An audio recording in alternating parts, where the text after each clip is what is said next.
السلام عليكم ورحمة الله وبركاته. اللهم صل وسلم وبارك على سيدنا محمد وعلى آله وصحبه أجمعين. طبعا أنا عملت معاكم الكيكة دي وطبعا قبل أنا ما ازينها بيوم عملتها وحطيتها في التلاجة، قعدت يوم اتنين زي ما انتم شايفين. أنا كنت مغلفاها بسوق، عندك بقى كيس بلاستيك، بقى عندك استرتش زي ما يكون بقى المتاح عندك، بحيث ان هي ما تنشفش منك يعني، وكمان ما تلقطش اي ريحة من التلاجة او كده. وقشرتها بقى زي ما انتم شايفين، واقسمها بقى طبقات. شوفي بقى انت عايزه تعمليها 4 طبقات، عايزه تعمليها 5 طبقات، زي ما تحبي. وطبعا انا كنت مجهزه الكريمه بتاعتي، وطبعا انا نزلت لكم الفيديو بطريقه الكريمه بالتفصيل برضو. هعملها بقى طبقات كده.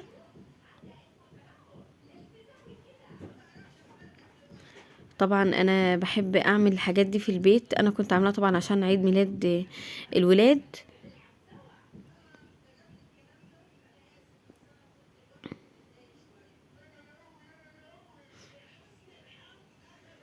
شايفين هي عملت معايا 4 طبقات. انا حطيت طبقه كريمه كده في الاول، حته صغيره بس كده، بحيث ان هي تمسك معايا التورته يعني. وهنا بقى عندك بقى عسل نحل، وهتخفيه شويه بشويه ميه، مش مشكله. عندك اي سيرب عندك موجود عندك، اي حاجه تكون مسكره كده، لو حتى حبه لبن بحبه سكر مفيش اي مشكله، المتاح عندك يعني. اللي انا حطيته ده كان شربات انا كنت عاملاه، وخفيته بشويه ميه. وبدات بقى انزل بالكريمه بتاعتي كده،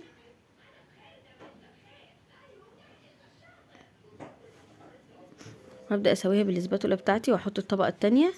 طبعا الطبقه دي اتكسرت مني مفيش اي مشكله، ما توقفيش نفسك، حطيها في النص بقى، بلاش تبقى تحت خالص ولا تبقى فوق خالص، حطيها في النص برضو. وعايزين برضو نشرب الكيكه بتاعتنا برضو من السيرب اللي عندي. شايفين مش باينه خالص ان في حاجه مقطعه ولا حاجه مكسره جوه، مفيش اي مشكله.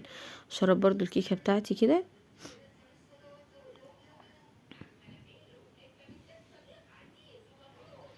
طبعا زاوية التصوير للأسف مش مظبوطة قوي يعني، مش بصراحة مش مبينة الشغل اللي انا بعمله قوي. وطبيعي يا جماعة انا مش حد محترف يعني، طبعا انا بعمل في حدود الامكانيات المتاحة عندي في البيت وكده، مش حد محترف يعني.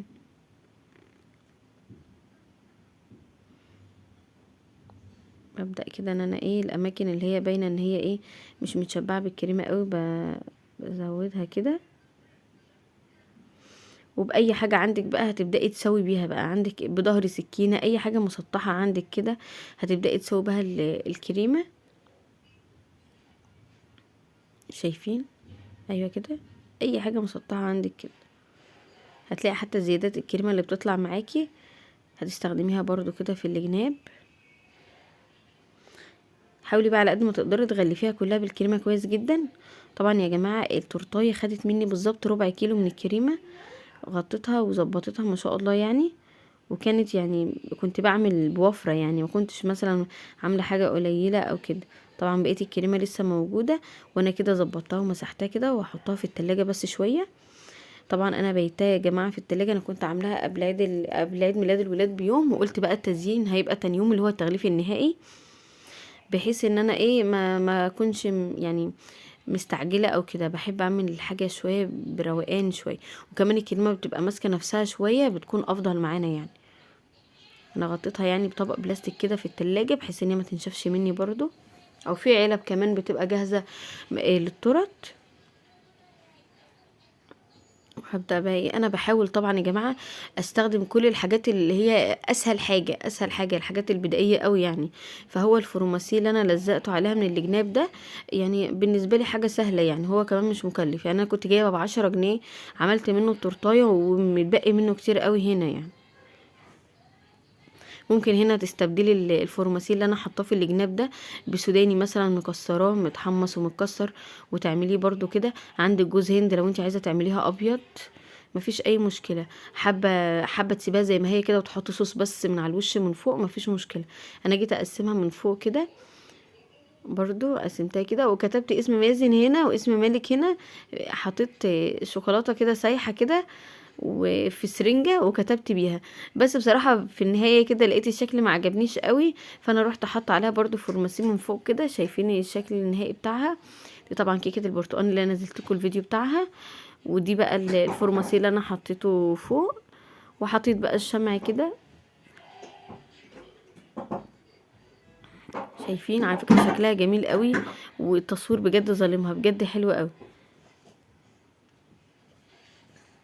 يعني انا كنت جايبه تورتيه جاهزه جنبها صغيره جنبها يعني، بس بصراحه ما حدش حب ان هو ياكل منها قوي. يعني اللي احنا كنا عاملينها في البيت كان طعمها احلى كتير.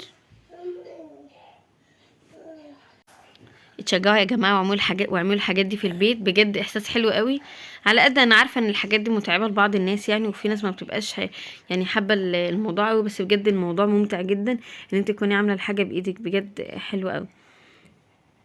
وبالنسبه للناس اللي حابه الموضوع، في ناس طبعا هي مش هاويه المطبخ، مش هاويه ان هي تعمل حاجه زي كده، بس بجد والله شكلها حلو قوي. وكمان الطعم، بصراحه الطعم كان احلى حاجه.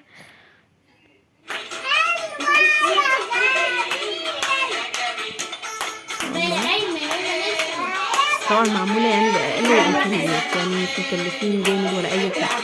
كل سنه وانتم طيبين يا حبايبي.